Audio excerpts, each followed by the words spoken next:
All right, let's catch this alert.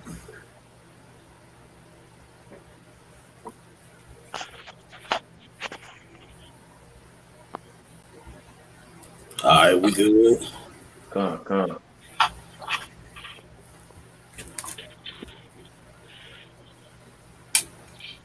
Yep, we on. All right, shalom, shalom. Shalom. Want to start off by giving all praises to Yahweh, Yahweh, Yahweh Yahweh Shai, Shai, Hashem, Yahweh Kadash.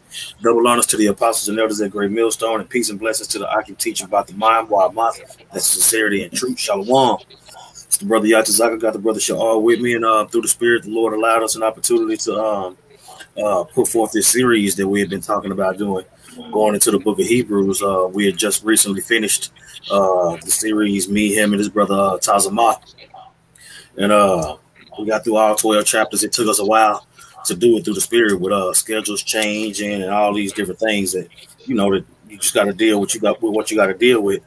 But through the Spirit and coming to the conclusion of reading Hebrews, we thought it would be a good idea to actually go deeper into that chapter and go one by one and go through the testimony of each one of our forefathers and go into the actual account of the men that were listed in that chapter, right? And it starts with Abel.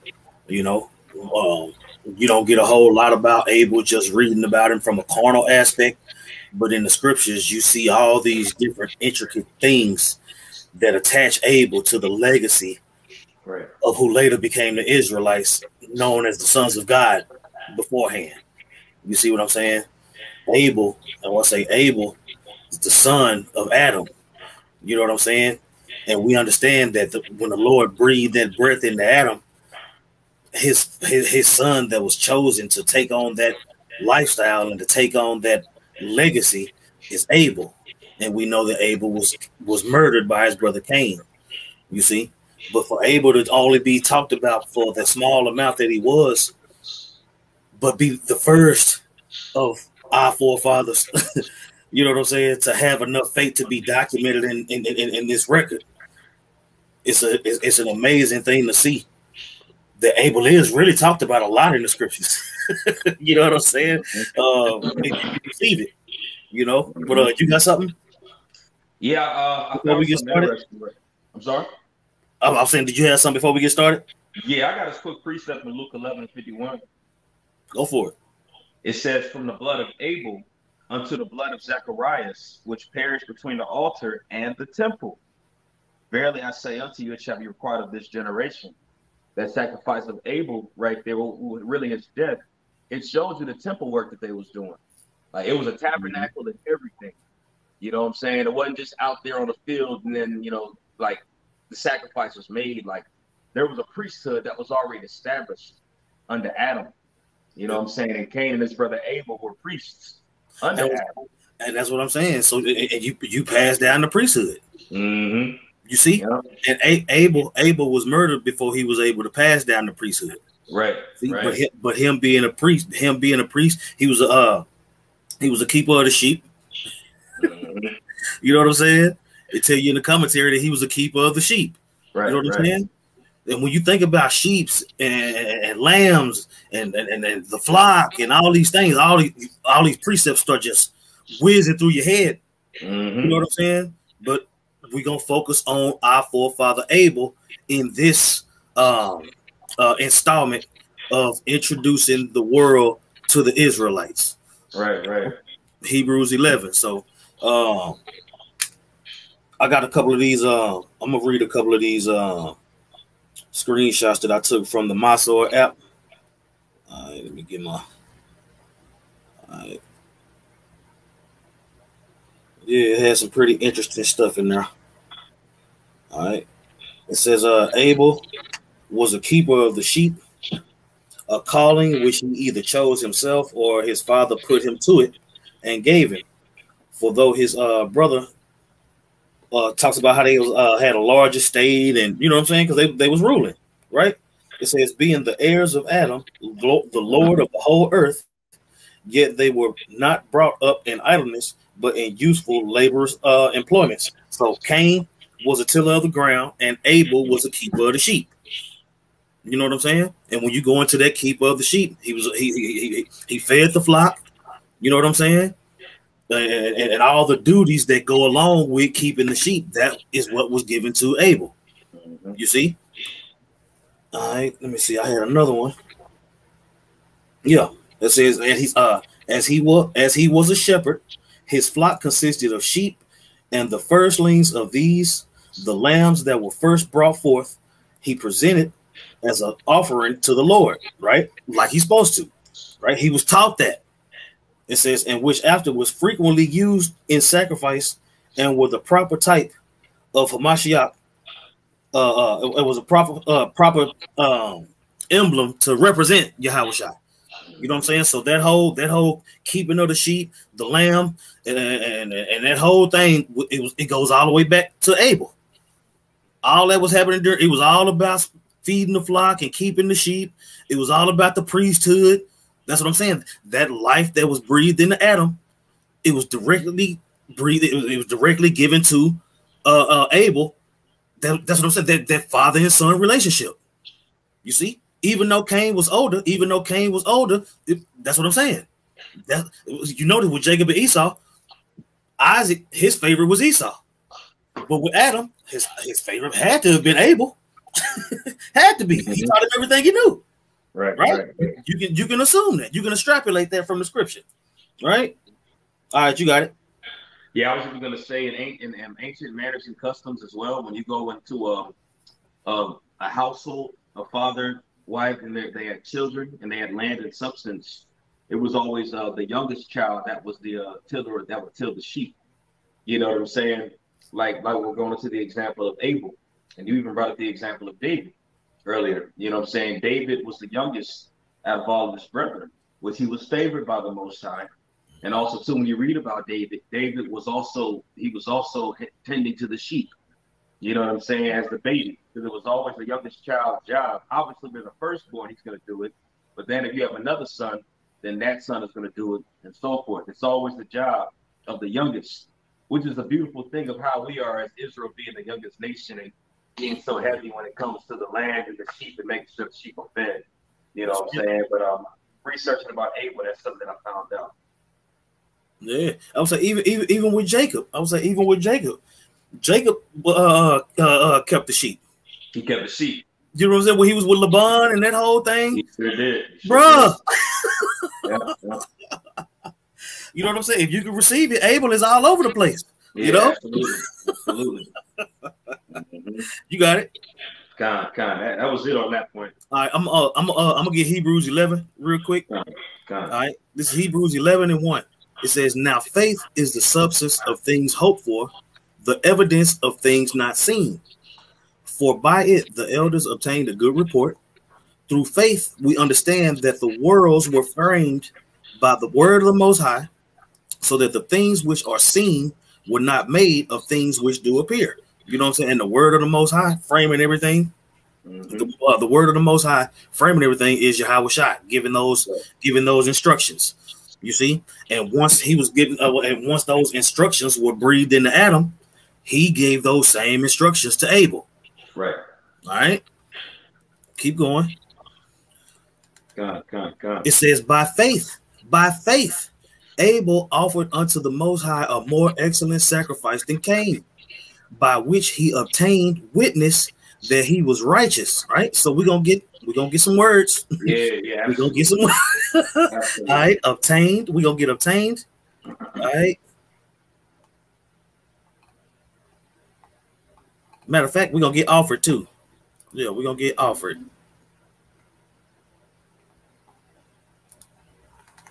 Strong's G 4374. Prospero.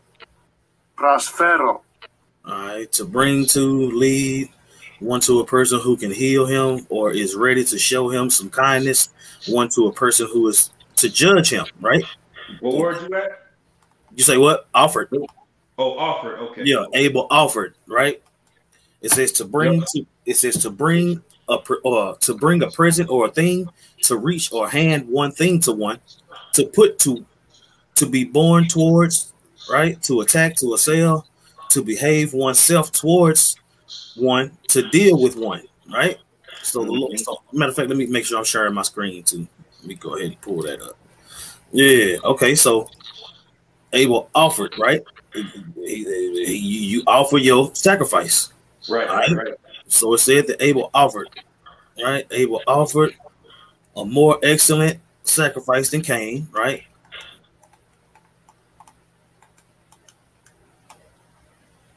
Okay.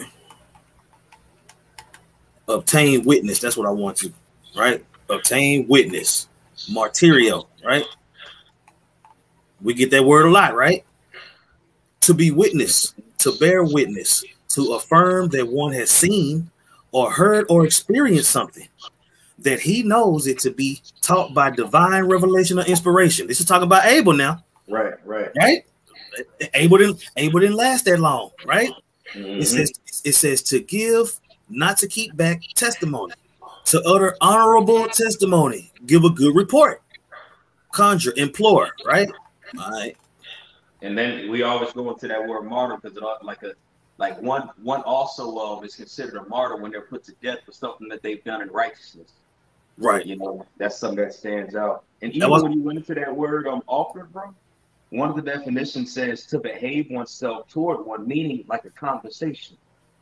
You know what I'm saying? Self-conduct. You know what I'm saying? Walking by faith. That was something that Abel had very heavy. He was very upright in the eyes of the Lord. That's right. That's right. Let's jump deeper into this word. All right. And then also, all martyrs don't die. You know what I'm saying? Martyr is more a witness than dying. Right. You know what I'm saying? Right there you go, a witness in a legal sense, historical sense, right? One who is a spectator of anything, of a contest, in an ethical sense, right? Those who, after his example, have proved the strength and genuineness of their faith in Hamashiach by undergoing a violent death. That happened to Abel. Right? That happened to Abel before a whole lot of stuff happened. You know what I'm saying? That was documented. You see? Right. It tell you that Cain killed Abel, but it don't give you a build up. Right. You see? A whole lot happened leading up to that. They were men on the planet, man. They was alive. You know what I'm saying? Yeah, these weren't little kids. These weren't little kids that was up there offering sacrifice. In order to form the office of the priesthood anyway, you have to be 30 plus years. You have to be 30 years old and up. Right. You know what I'm saying? So it was a lot of time before all this took place, like you said, Zaquan. And man, I'll say Adam lived to be 950 years old. You know what I'm saying? It don't say how old he was when the breath was breathed into him. Absolutely. You know what I'm saying? Adam was he was a man walking around. And in life, and he came into the truth pretty much. Right. Absolutely. You know what I'm saying? Adam came into the truth, you know what I'm saying? And he passed down those ways to his sons. Right. You know what I'm saying? And that shows you matter of fact, pull that precept, the false balance is an abomination to the Most High. Yeah, I got you. Because balance has to always be in the planet. You know what I'm saying? So out of Adam's seed, he had a righteous seed and a wicked seed to balance out the equation for what's gonna happen on the planet Earth. Because when you look into you remember when we did the lesson on the names of all our forefathers and went back into the lineage and all that and the story that it was telling. You see, when you go back into those accounts and you go into all those names and what they represented and what they did, those were all men on the planet. Those things will happen and those men lived. Now, it don't document blow for blow how their lives went. It just says that they were of that seed and of that line. When you go, that's what that was my point. You notice on Cain's line and on Seth's line, you have the same names. You have a Lamech on both sides. You see what I'm saying? And you have to be able through the spirit to distinguish who is talking about. But that balance has always been there, a righteous and a wicked. That's why vocab think Caleb was an Edomite, because it's a Caleb on that side. But what Caleb is it actually talking about? It's talking about the Caleb of Judah when it's talking about the Israelites. Yeah, it was clearly a Judite. You see? You had what's that? When you look through Cain's line and when you look through Seth's line, you're gonna see the same names on both sides. Mm-hmm. All right, you got it. This is Proverbs 11:1. It says, "A false balance is an abomination to the Lord, but a just weight is his delight." That's what I'm saying. And a just weight is his delight. That's why when people be like, how the wicked and the righteous come out the same? Because that's how it happened. You had one son that was righteous and one son that was wicked. You can have that today. You got one son that follow the instructions and you got one son that don't. That's easy. It's easy. You know what I'm saying? People like to say that they don't got a favorite child. Yeah, you do. You won't say who that favorite child is, but you got one. You know what I'm saying? And that's okay. All right. All right. What let me see. Abel. Let's go to Genesis. Let's go to Genesis 4. And then we can get into the story of Cain and Abel. I'll pull it up over on mine too.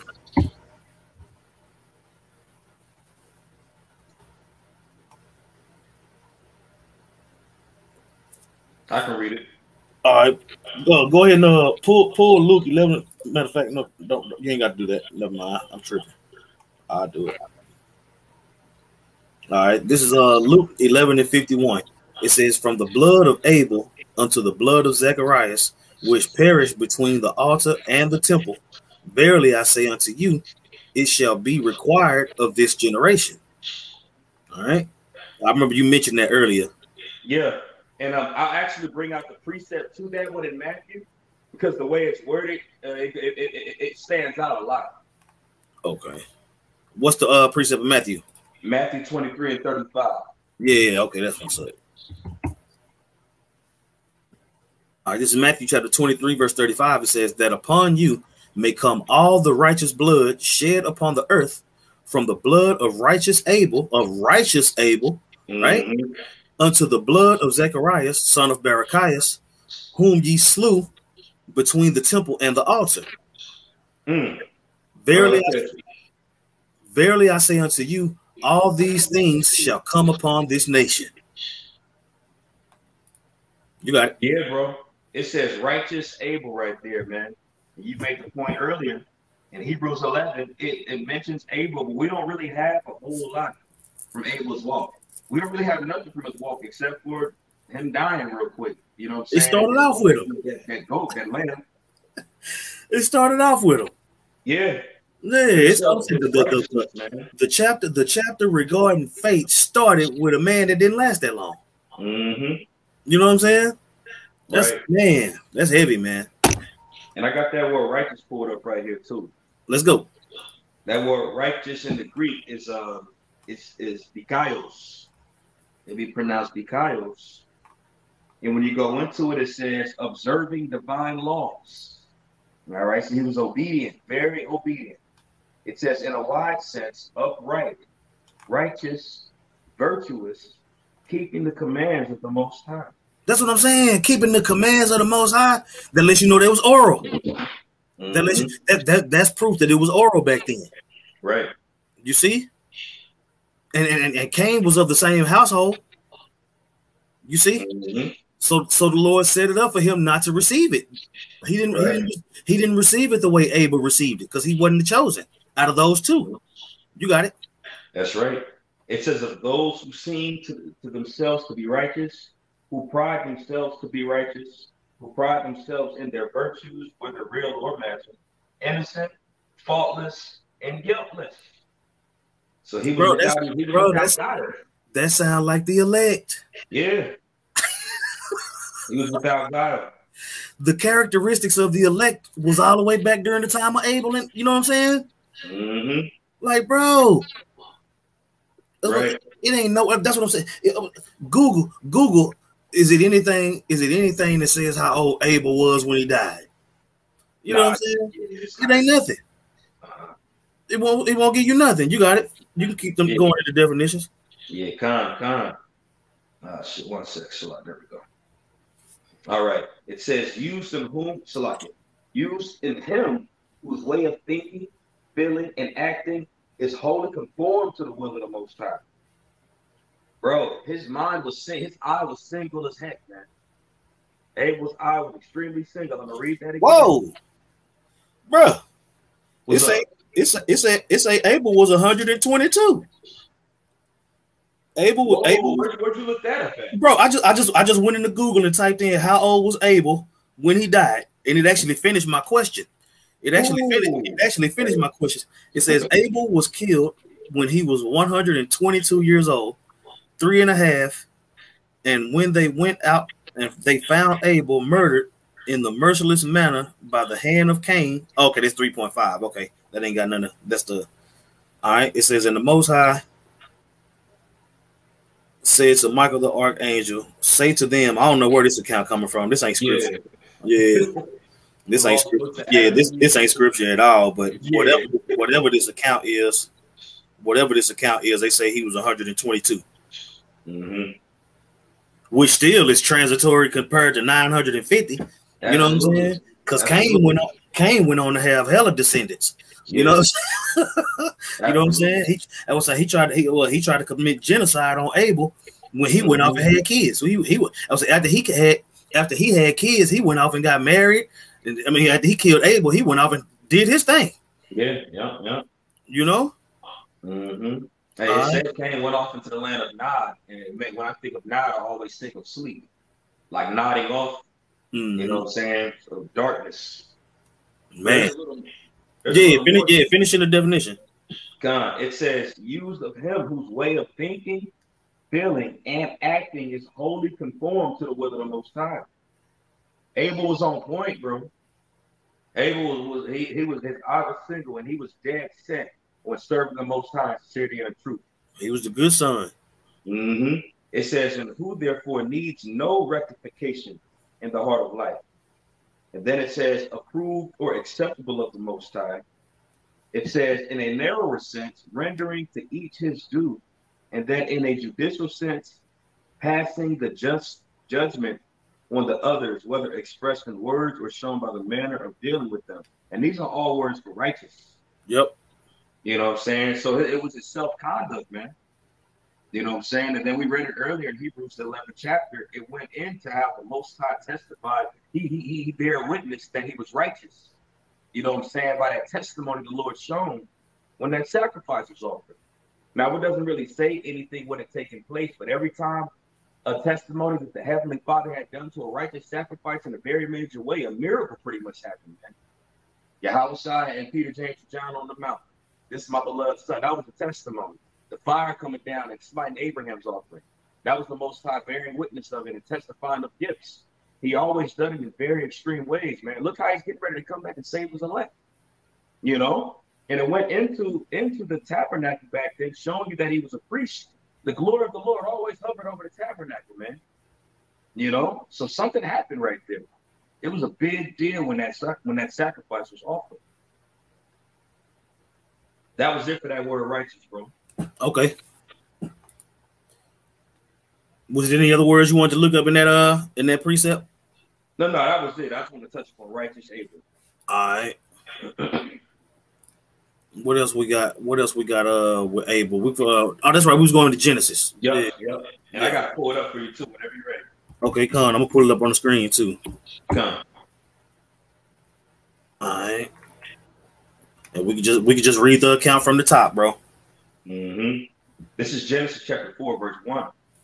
And Adam and Eve was wife, and she conceived and bare Cain, and said, I have gotten a man from the Lord. She again bare his brother Abel, and Abel was a keeper of the sheep, but Cain was a tiller of the ground. Let's keep going. Right, I would say Abel was a keeper of the sheep. Right, Abel was a keeper of the sheep. When you go through the list of our forefathers, who all kept the sheep? You know what I'm saying? David kept the sheep. Jacob kept the sheep. The Lord kept telling Peter, feed my sheep. If you love me, feed my sheep. If you love me, feed my lambs. You know what I'm saying? Can you pull that right quick?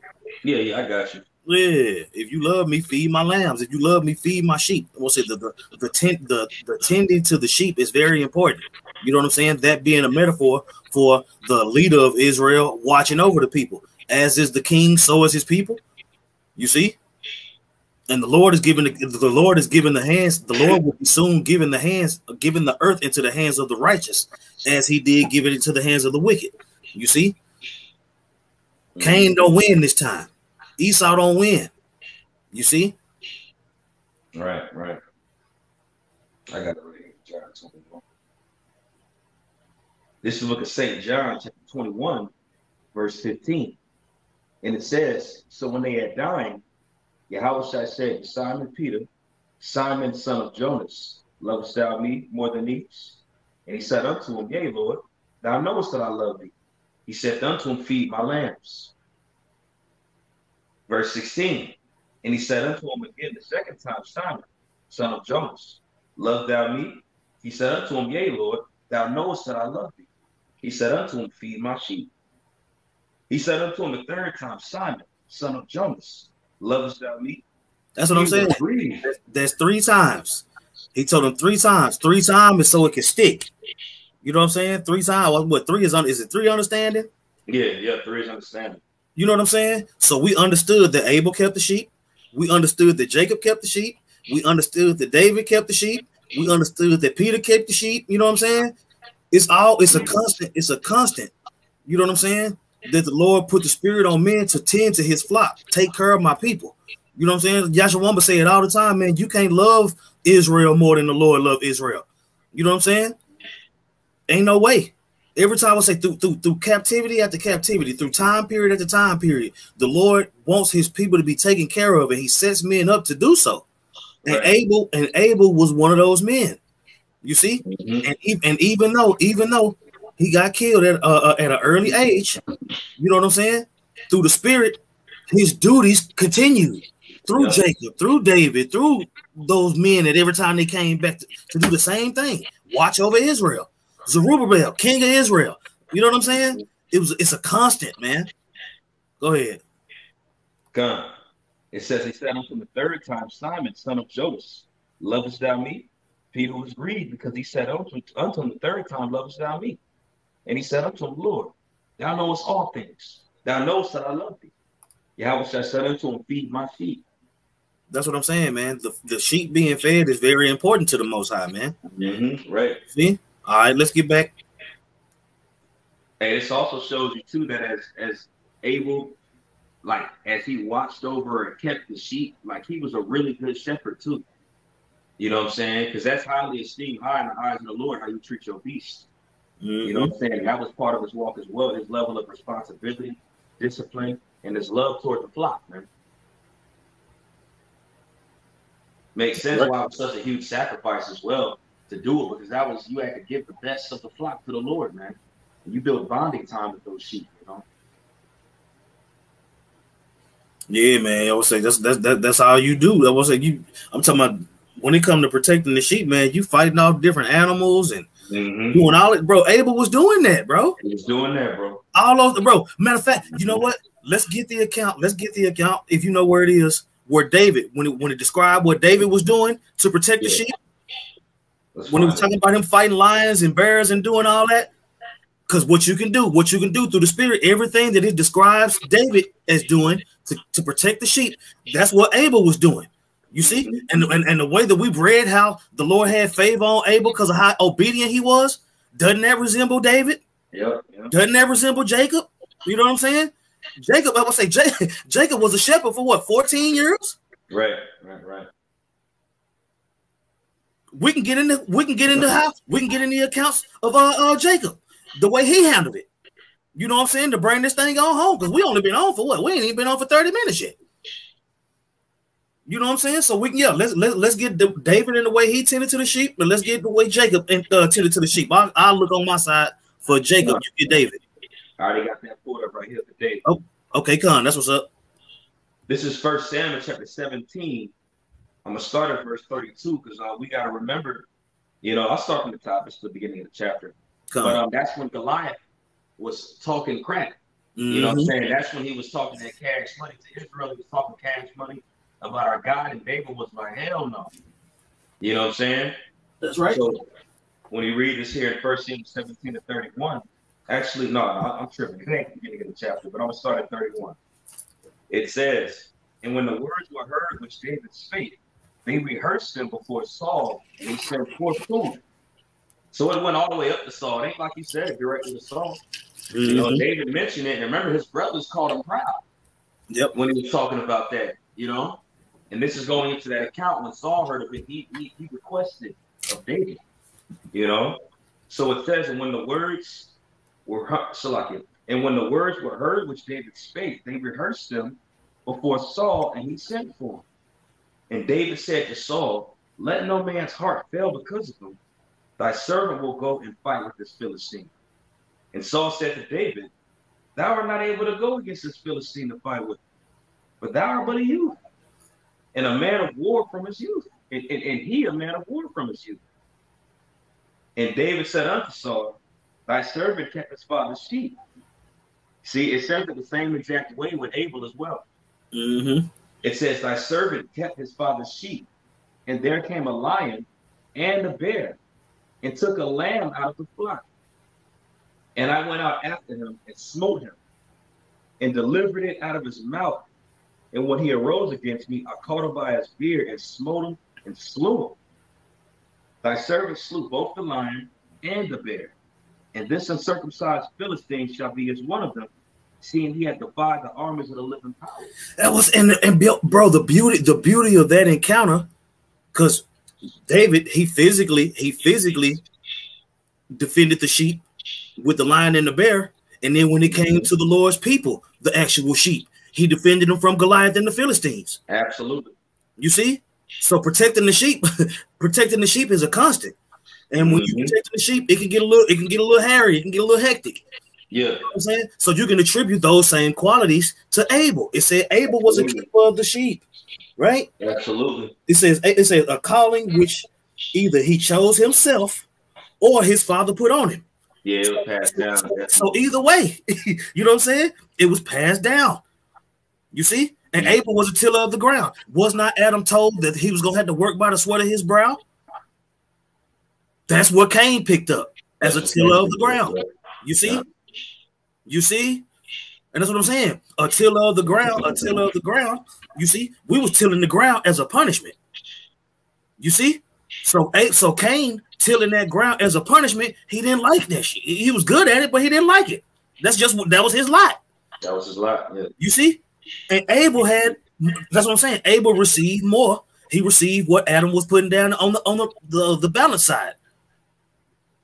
You have to understand that, man. And it's beautiful the way the Lord played that out, man. You know what I'm saying? Sitting here talking about it now. Man. Right. And even Moses, when Moses was in the house of Ruel, his father-in-law, you know what I'm saying? He was tending to Ruel's sheep. And what it took place, one of the sheep went astray. And one of those sheep, out of those many sheep, went astray. He went to go find that one sheep over there in Sinai. Man, you know what I'm saying? And when you read it, it was the rest of the sheep, and it says he led the sheep to Sinai. You know what I'm saying? Which is very spiritual because he was tending to the sheep. But that was an allegory that Moses was going to lead the children of Israel into Mount Sinai to receive the law. But there was one sheep that went away, and that one sheep he went to find it, and it painted a whole big narrative of what had taken place. Bro, a constant feeding of the sheep, man. A constant feeding of the sheep. And as we go through this chapter and continue to get our forefathers, you could continuously use that analogy. Absolutely. The Lord always, during the time of Judges, he was raising up judges to tend to the sheep. You see, all of the kings were supposed to tend to the sheep. All the ones that did wickedness and all that, they didn't feed the sheep. And they all paid for it. Right. But that's what I'm saying. Abel did it first. Yep, he did it first. You know what I'm saying? Adam trained Abel to keep the sheep. Yep. It was Yahushua told David to keep the sheep. The house of David. Who gonna sit on the throne of David? Yahushua. Come on. A constant, bro. It's a constant. Right. It's a constant. Wow. All right, let's go back to Genesis. God, this is back in Genesis chapter 4, verse 3. And in the process of time, it came to pass that Cain brought forth the fruit of the ground, an offering unto the Lord. right? That's what he had to work hard to do that. To bring forth that fruit, he had to work hard. You know what I'm saying? Right. It is what it is. You know what I'm saying? He was mad because his work wasn't recognized. But that's what I'm saying. You knew the work that needed to be done. Your brother's a priest. Your dad is a priest. How did you get that wrong? Yeah, and now your face frowned up. Yep. And as we were going into it earlier, going into how that self-conduct played a big point on why he was so accepted. You know what I'm saying? Cain just in that walk, he was probably unappreciative, like you're going into. You know what I'm saying? He was going off. Bro, even in the commentary, even in the commentary, it slightly mentions that basically the offering that he sacrificed wasn't even the first fruits of his harvest. You know what I'm saying? He just gave the Lord something. You know what I'm saying? And Abel was very meticulous because he understood. You know what I'm saying? What it said that his offering was acceptable. Right. You know what I'm saying? We might need to look that word up too when we get to it. Yeah, keep going. I got a quick precept. Go ahead. This is 1 John 3:12. It says, "Not as Cain, who was of that wicked one, and slew his brother, and wherefore he slew him." Asking the question, why did he slay his brother? Because his own works were evil, and his brother is righteous. So that makes a lot of sense. His sacrifice was looked at as evil. You know? Right. He was inconsiderate, man. And when you go into that word works, right here, let's see here. That word is ergon. And I believe ergon goes into like a profession or an employment. Let's see, it says business employment in which any is occupied. He wasn't doing his job, man. Right. He was not doing his job correctly. It says that which one undertakes to do enterprise undertaking. And then it says an act, deed, thing done. The idea of working is emphasized in up, to the which is less than work. He was lazy. His works was evil. He wasn't on point. This is back in Genesis 4:4. It says, "And Abel, he also brought the firstling of his flock, and of the fat thereof. And the Lord had respect unto Abel and to his offering." All right, let's get that word respect. Let's get that word respect. Because when I say the Lord said, "Don't be a respecter of persons," right? Right. But he had respect unto Abel.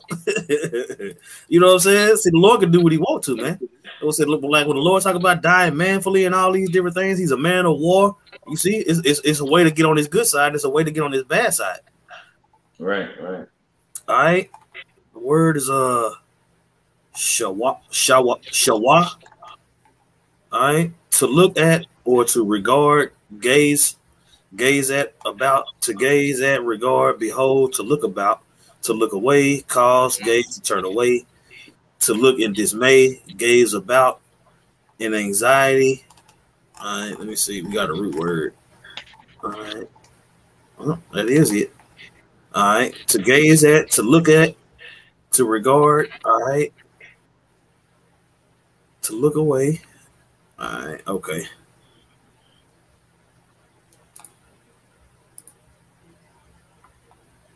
All right, go ahead. Yeah, and then it also says the firstling of his flock and the fat thereof, which shows you that was a fatted lamb.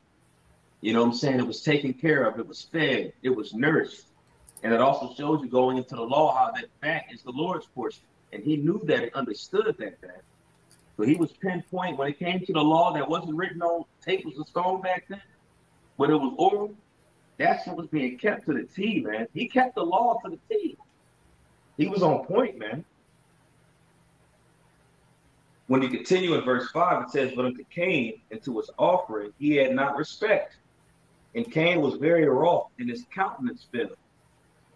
His face fell. He looked down, you know. And everything you just read for respect for Abel You know, Cain had the lack of all these good things, of those qualities that you just read about in Genesis 4:4. You know, and you have more respect for somebody that has more appreciation for what you've given them.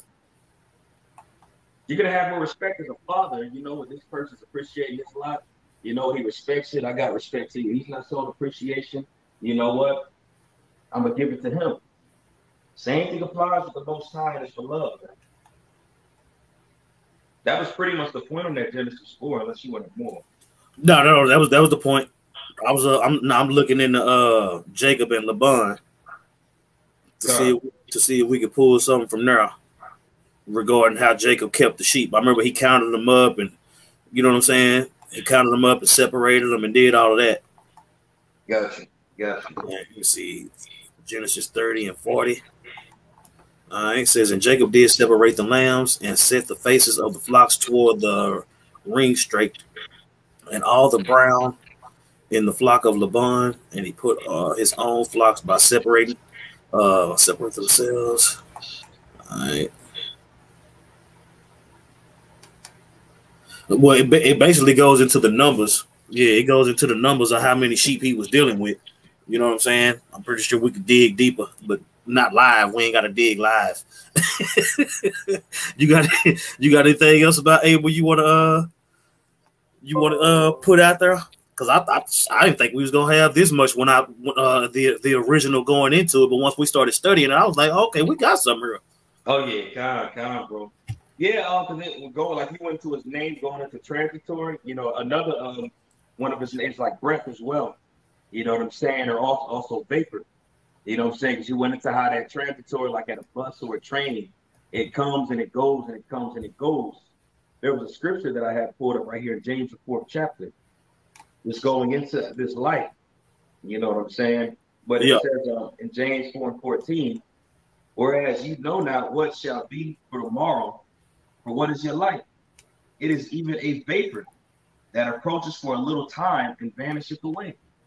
And that's when you go into that word vapor or breath. That's also a definition for a ball as well, which is his name in the Hebrew. It goes for vapor because that was Abel's life. It was like a breath.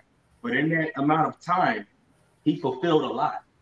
In that amount of time, he showed the Heavenly Father a lot, you know, which is why he was a martyr, you know. Hey, even Yahweh Shai, he didn't have a long life before he had to set it up. You know what I'm saying? It was like a vapor here, but he had to send it up, and now he's on the right-hand side of his Father, man. It makes me think of Wisdom of Solomon 4, where it's talking about Enoch, but it's also going into pretty much the elect getting beamed up. But it says, in a little bit of time, he fulfilled a lot. You know what I'm saying? So how we offer up our bodies as a living sacrifice, we ain't going to be here long. But ultimately, I thought about Abel's walk pretty much doing the most that you can to please the Lord while you're here. Nor was still unprofitable, but looking at Abel as that example of faith to show forth how much he did in that short amount of time to be listed in Hebrews 11 with all these great individuals that have names written. You know, Abel's walk is our walk, pretty much. You know, only difference is we ain't get slew by Cain. All right. No breath in them, right? Right? Ruach, right? Breath, breathe, right? Boom, boom, boom, boom.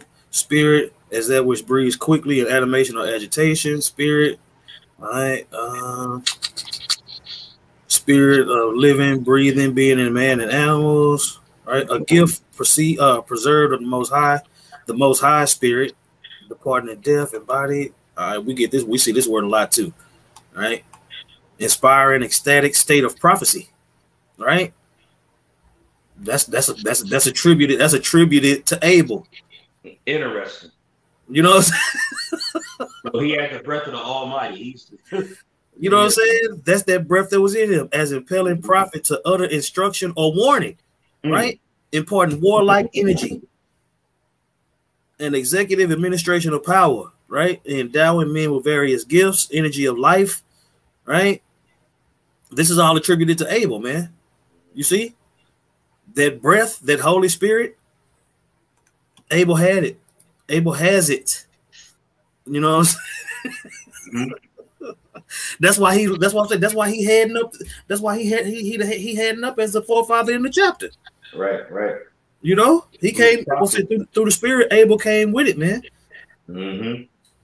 So much so that even his spirit cried, his blood cried into the ground. His blood cried to the heavens from the ground. Yep. You know, so hey, man, hey, you got anything else? Nah, that was it, bro. Hey, that life that was breathed into Adam was breathed into Abel, man. And this is the first installment. This is the first installment of introducing the world to the Israelites, man. You see, Hebrews chapter 11. You know what I'm saying? Going into each one of these forefathers that were listed in this chapter one by one. This is the first installment through the Spirit. Lord willing, it was edifying. I mean, hey, we was learning while we was going into it. You know, and wow. Wow. Abel was going hard, bro. Abel was the man. Abel was the man, bro. So, hey, with that, we want to give all praises to Yahweh. Oh, man, you know what? Salaki, man, Salaki. Go to the Apocrypha. Is Abel mentioned in the Apocrypha? Let's see. It might be briefly. But we can go ahead and get that before we close out. Salaki. No, all good. I want to say it mentioned him too, briefly. In the Great Men, was it chapter 44? 44. Like it starts with Enoch. Oh, okay. Well, Salaki. Y'all get into Abel, man. That's why I say he's hidden all through the scriptures, man. But hey, with that, we want to give all praises to Yahweh,